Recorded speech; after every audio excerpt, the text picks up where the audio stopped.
11 At least sweet potatoes have lots of vitamin A. Her. Definitely her. Hannah whispered, pointing. Nah, they're too small, Mona whispered back. But look at the way they puff up at the top.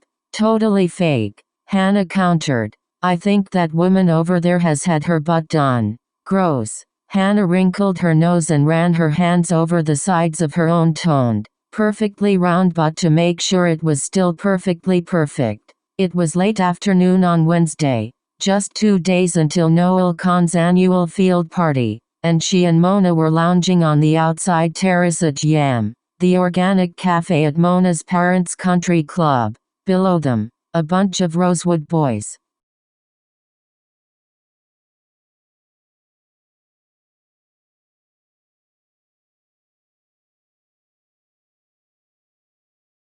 Played a quick round of golf before dinner, but Hannah and Mona were playing another type of game, spot the fake boobs, or fake anything else, as there was lots of fake stuff around here. Yeah, it looks like her surgeon messed up, Mona murmured. I think my mom plays tennis with her. I'll ask. Hannah looked again at the pixie-ish 30-something woman by the bar whose butt did look suspiciously extra luscious for the rest of her toothpick skinny figure. I'd die before I got plastic surgery. Mona played with the charm on her Tiffany bracelet, the one she, evidently, didn't have to give back. Do you think Aria Montgomery had hers done? Hannah looked up, startled. Why? She's really thin, and they're like, too perfect, Mona said.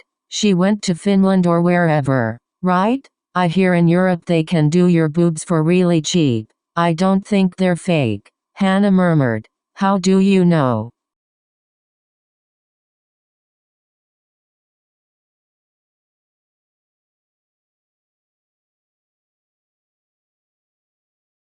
Hannah chewed on her straw. Aria's boobs had always been there. She and Allison had been the only two of the friends who needed a bra in 7th grade. Ollie always flaunted hers, but the only time Aria seemed to notice she even had boobs was when she knit everyone bras as Christmas gifts and had to make herself a larger size. She just doesn't seem the type, Hannah answered. Talking to Mona about her old friends was awkward territory. Hannah still felt bad about how she and Ollie and the others used to tease Mona back in 7th grade, but it always seemed too weird to bring up now. Mona stared at her. Are you all right? You look different today. Hannah flinched. I do? How? Mona gave her a tiny smirk. Whoa. Somebody's jumpy. I'm not jumpy, Hannah said quickly. But she was. Ever since the police station and that email she had gotten last night. She'd been freaking. This morning, her eyes even seemed more dull brown than green, and her arms looked disturbingly puffy. She had this horrible sense that she really was going to spontaneously morph back into her 7th grade self.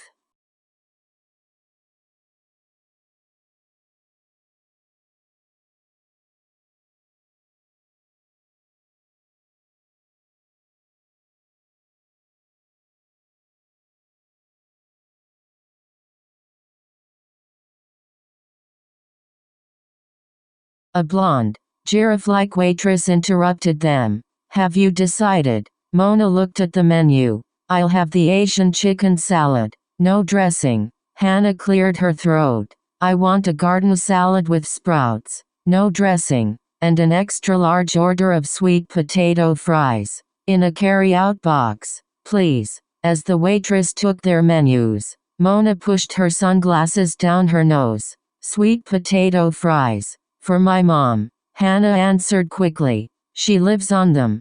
Down on the golf course, a group of older guys teed up, along with one young good-looking guy in fatigue shorts. He looked a little out of place with his messy brown hair. Cargus. And, was that a Rosewood police polo? Oh no, it was. Wilden scanned the terrace and coolly nodded when he saw Hannah. She ducked. Who is that? Mona purred. Hannah mumbled, half under the table. Darren Wilden was a golfer? Come on. Back in high school, he was the type to flick lit.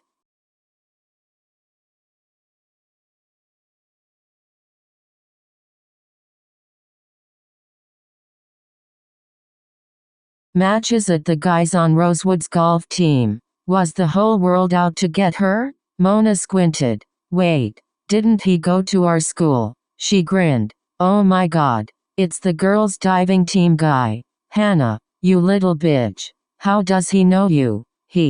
Hannah paused. She ran her hand along the waistband of her jeans. I met him on the Marwin Trail a couple of days ago when I was running. We stopped at the water fountain at the same time. Nice, Mona said. Does he work around here? Hannah paused again. She really wanted to avoid this. I think he said he was a cop, she said nonchalantly. You're kidding. Mona took out her Shu Uemura lip moisturizer from her blue leather hobo bag and lightly dabbed her bottom lip.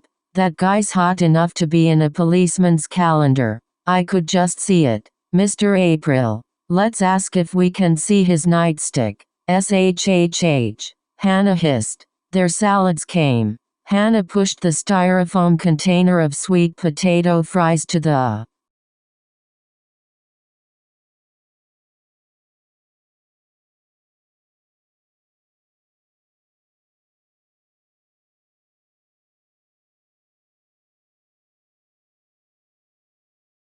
side and took a bite of an undressed grape tomato. Mona leaned closer. I bet you could hook up with him. Who? Mr. April. Who else? Hannah snorted. Right, totally. You should bring him to the con party. I heard some cops came to the party last year. That's how they never get busted. Hannah sat back. The con party was a legendary Rosewood tradition. The cons lived on 20-some acres of land, and the con boys, Noel was the youngest, held a back-to-school party every year. The kids raided their parents' extremely well-stocked liquor supply in the basement, and there was always a scandal. Last year, Noel shot his best friend James in the bare ass with his BB gun because James had tried to make out with Noel's then-girlfriend, Alyssa Pennypacker. They were both so drunk they laughed the whole way to the ER and couldn't remember how or why it happened. The year before that, a bunch of stoners smoked too much and tried to get Mr. Konzapaloozas to take hits from a bong.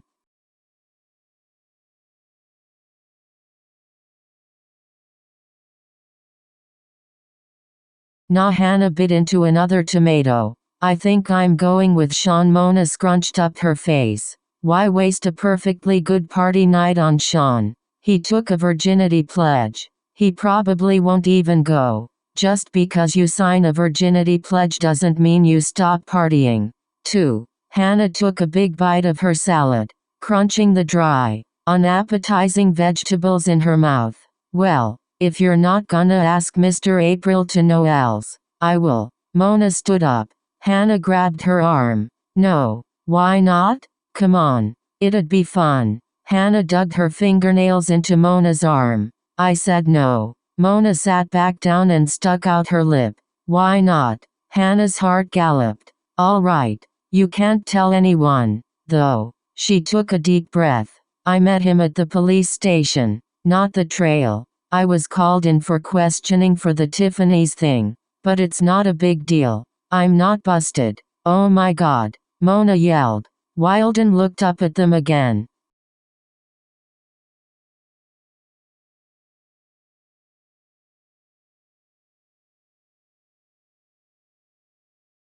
SHHH. Hannah hissed. Are you all right? What happened? Tell me everything. Mona whispered back. There isn't much to tell. Hannah threw her napkin over her plate. They brought me to the station. My mom came with me, and we sat for a while. They let me off with a warning. Whatever. The whole thing took like 20 minutes. Yikes. Mona gave Hannah an indeterminate look. Hannah wondered for a second if it was a look of pity. It wasn't, like, dramatic or anything. Hannah said defensively, her throat dry. Not much happened. Most of the cops were on the phone. I text messaged the whole time. She paused, considering whether she should tell Mona about that not a text message she'd received from A, whoever A was. But why waste her breath? It couldn't have actually meant anything, right? Mona took a sip of her Perrier. I thought you'd never get caught. Hannah swallowed hard. Yeah, well, did your mom totally kill you?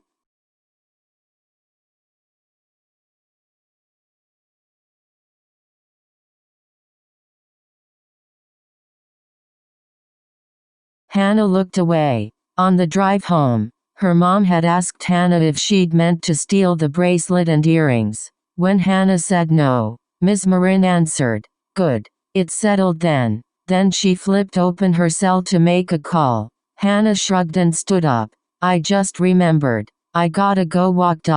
Are you sure you're okay?" Mona asked. "Your face looks kind of splotchy." "No biggie." She smacked her lips glamorously at Mona and turned for the door. Hannah sauntered coolly out of the restaurant, but once she got to the parking lot, she broke into a run. She climbed inside her Toyota Prius, a car her mom had bought for herself last year but had recently handed off to Hannah because she'd grown tired of it, and checked her face in the rearview mirror. There were hideous bright red patches on her cheeks and forehead. After her transformation, Hannah had been neurotically careful about not only looking cool and perfect at all times, but being cool and perfect, too. Terrified that the tiniest mistake would send her spiraling back to dorkdom, she labored over every last detail, from little things like the perfect IM screen name and the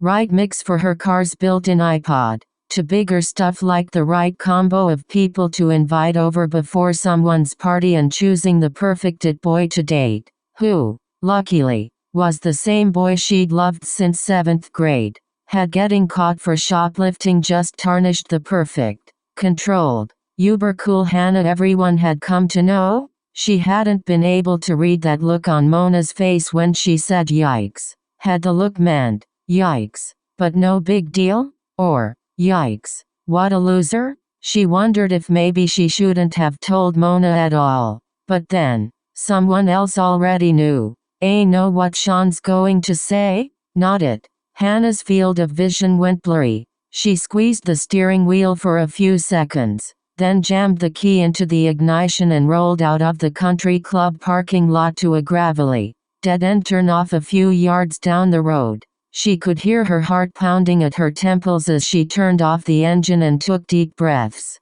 The wind smelled like hay and just mown grass. Hannah shut her eyes tight. When she opened them, she stared at the container of sweet potato fries. "Don't," she thought. A car swished by on the main road.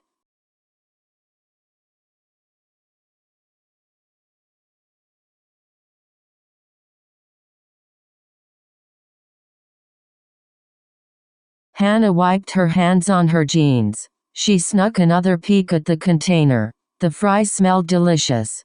Don't. She reached over for them and opened the lid. Their sweet, warm smell wafted into her face. Before she could stop herself, Hannah shoved handful after handful of fries into her mouth. The fries were still so hot that they burned her tongue, but she didn't care. It was such a relief.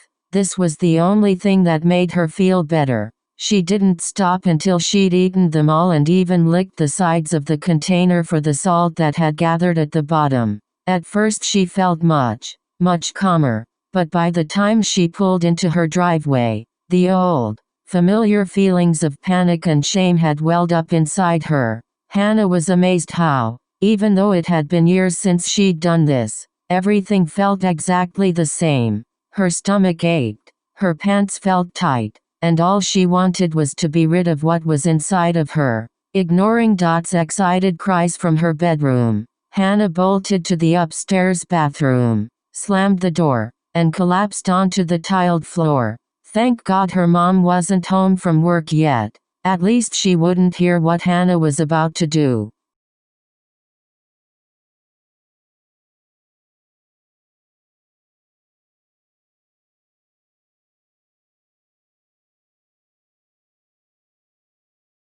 12 Love that new test score smell. Okay. Spencer had to calm down. Wednesday night, she pulled her black Mercedes C-Class hatchback.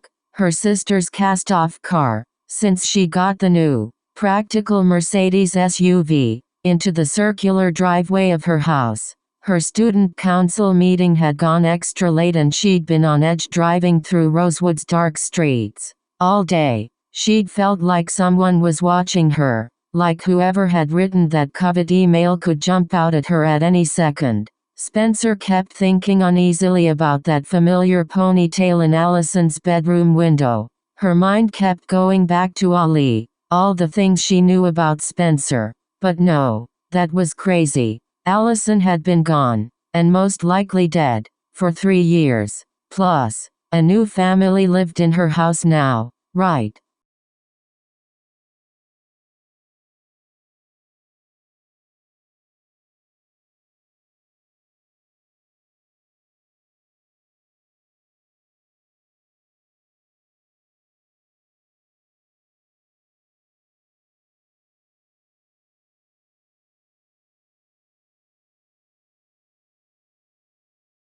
Spencer ran to the mailbox and pulled out a pile, tossing everything back that wasn't hers. Suddenly, she saw it. It was a long envelope, not too thick, not too thin, with Spencer's name typed neatly in the window pane.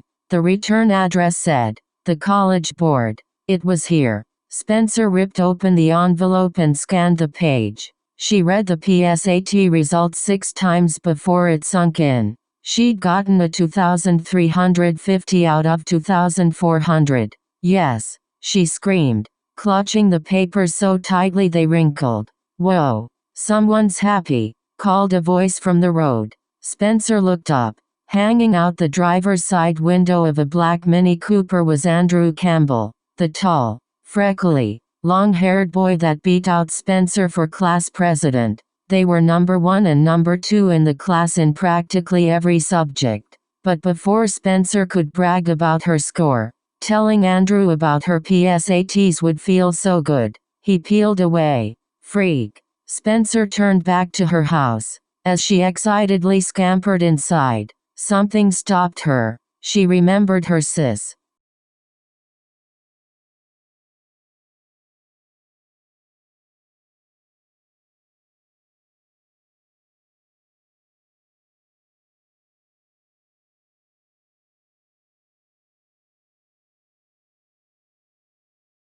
Tears near perfect score and quickly converted it from the 1600 scale they used to use into the 2400 scale the College Board used nowadays. It was a full 100 points lower than Spencer's. And weren't they supposed to be harder these days, too? Well, now who's the genius? An hour later, Spencer sat at the kitchen table reading Mid-Lemark, a book on the English AP suggested reading list, when she began to sneeze. "Melissa and Wren are here," Mrs. Hastings said to Spencer as she bustled into the kitchen, carrying in the mail Spencer had left in the box. "They've brought all of their luggage to move in." She opened the oven a crack, checking on the rotisserie chicken and 7-grain rolls, and then bustled into the living room. Spencer sneezed again. A cloud of Chanel No. 5 always preceded her mom, even though she spent the whole day working around horses, and Spencer was certain she was allergic. She considered announcing her PSAT news, but a twinkly voice from the foyer stopped her.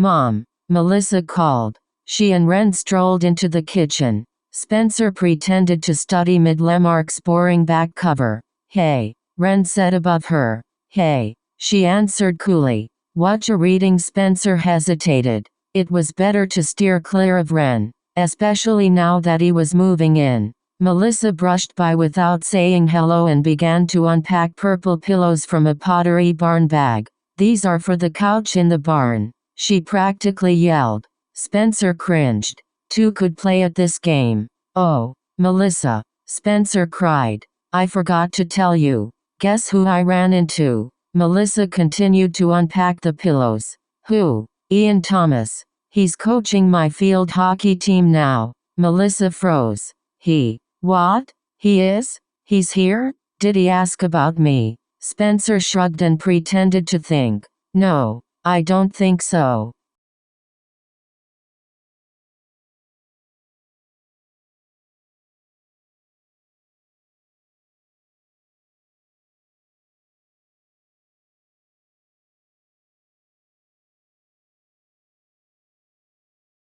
Who's Ian Thomas? Wren asked, leaning against the Marble Island counter. No one.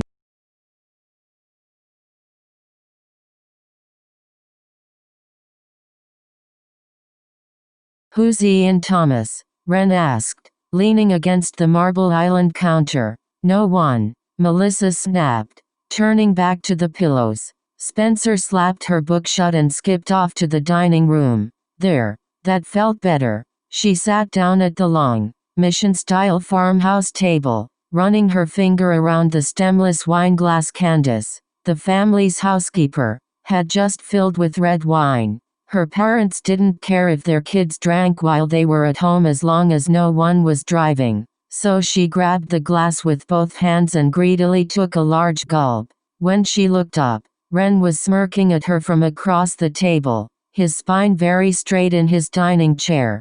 Hey, he said. She raised her eyebrows in answer. Melissa and Mrs. Hastings sat down, and Spencer's father adjusted the chandelier lights and took a seat as well. For a moment everyone was quiet. Spencer felt for the PSAT score papers in her pocket. So guess what happened to me? She began. Wren and I are so happy you're letting us stay here, Melissa said at the same time, grabbing Wren's hand.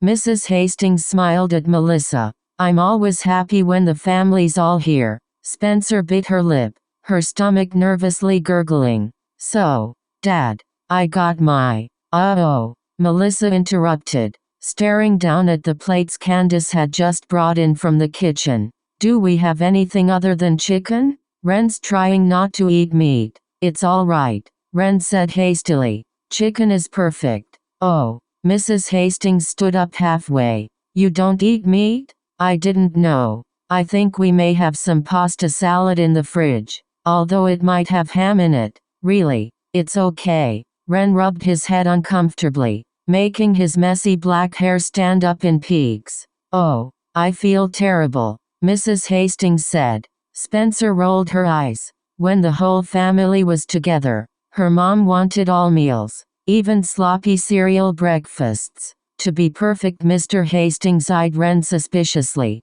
I'm a steak man, myself. Absolutely. Wren lifted his glass so forcefully that a little wine spilled on the tablecloth.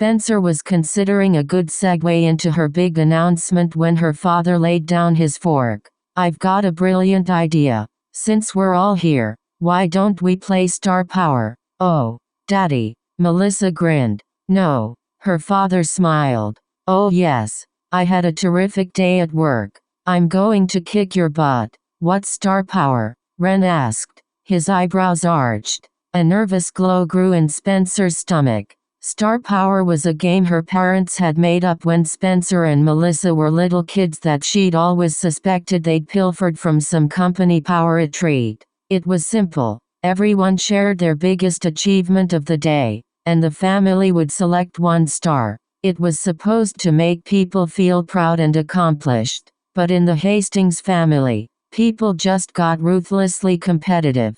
But if there was one perfect way for Spencer to announce her PSAT results, Star Power was it. "You'll catch on, Ren," Mr. Hastings said. "I'll start.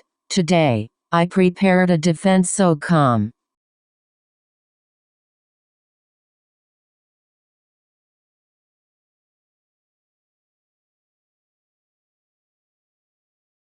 Pelling for my client. He actually offered to pay me more money." "Impressive," her mother said, taking a tiny bite of a golden beet. "Now me. This morning, I beat Eloise at tennis in straight sets." "Eloise is tough," her father cried before taking another sip of wine. Spencer peeked at Ren across the table. He was carefully peeling the skin off his chicken thigh, so she couldn't catch his eye. Her mother dabbed her mouth with her napkin. Melissa laced her stubby-nailed fingers together. "Well, I helped the builders tile the entire bathroom. The only way it'd be perfect is if I did it myself." "Good for you, dear," her father said. Spencer jiggled her legs nervously. Mr. Hastings finished sipping his wine. Ren looked up, startled. "Yes, it's your turn." Ren fiddled with his wineglass. "I don't know what I should say."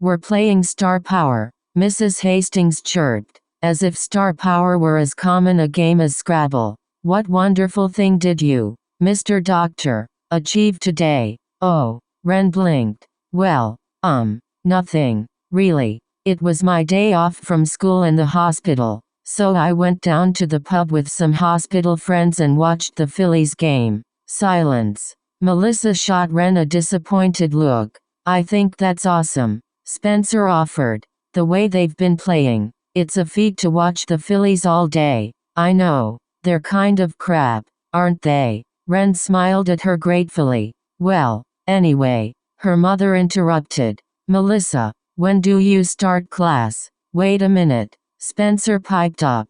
They were not about to forget her. "I have something for Star Power." Her mother's salad fork hung in the air. "I'm sorry, oops," her father agreed jocularly. "Go ahead, Spence."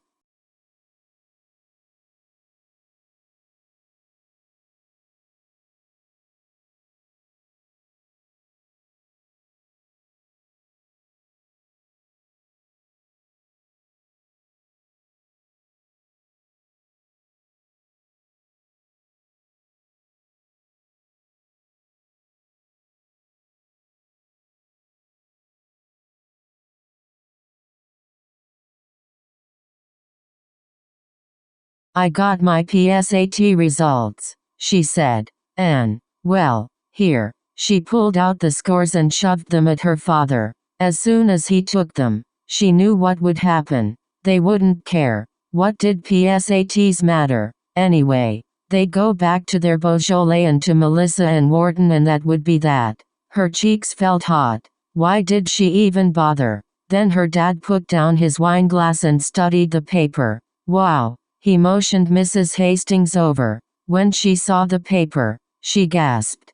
"You can't get much higher than this, can you?" Mrs. Hastings said. Melissa craned her neck to look too. Spencer could hardly breathe. Melissa glared at her over the lilac and peony centerpiece. It was a look that made Spencer think that maybe Melissa had written that creepy email yesterday. But when Spencer met her eye, Melissa broke into a smile. "You really studied, didn't you?" "It's a good score," Yaren asked, glancing at the page. "It's a fantastic score," Mr. Hastings bellowed.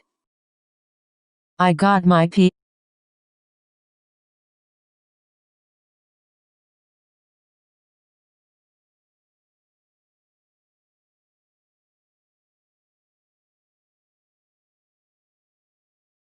"This is wonderful," cried Mrs. Hastings. "How would you like to celebrate, Spencer? Dinner in the city? Is there something you've had your eye on?" "When I got my SAT scores," You got me a Fitzgerald first edition at that estate auction. Remember?" Melissa beamed. "That's right," Mrs. Hastings trilled. Melissa turned to Wren. "You would have loved it. It was so amazing to bid." "Well, why don't you give it some thought?" Mrs. Hastings said to Spencer. "Try to think of something memorable, like what we got for Melissa." Spencer slowly sat up. "Actually, there is something that I have in mind." "What's that?" Her father leaned forward in his chair. "Here goes." Spencer thought. "Well, what I'd really love, right now, not a few months from now, would be to move into the barn." "But," Melissa started, before stopping herself.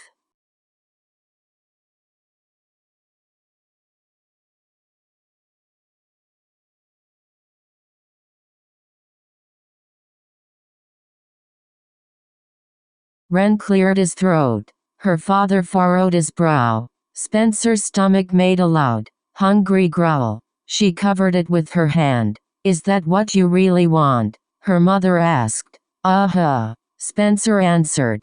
"Okay," Mrs. Hastings said, looking at her husband. "Well," Melissa loudly laid down her fork. "But, what about Wren and me?" "Well, you said yourself the renovations wouldn't take too long." Mrs. Hastings put her hand to her chin. "You guys could stay in your old bedroom, I suppose. But it has a twin bed," Melissa said in an uncharacteristically childish voice. "I don't mind," Wren said quickly. Melissa scowled sharply at him. "We could move the queen bed from the barn to Melissa's room and put Spencer's bed out there," Mr. Hastings suggested. Spencer couldn't believe her ears. "You would do that?"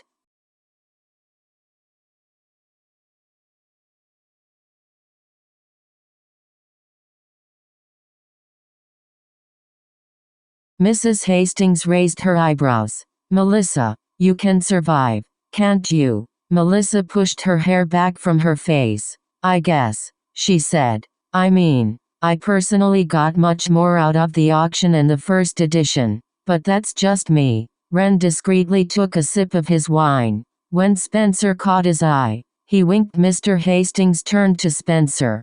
"Done, then." Spencer jumped up and hugged her parents.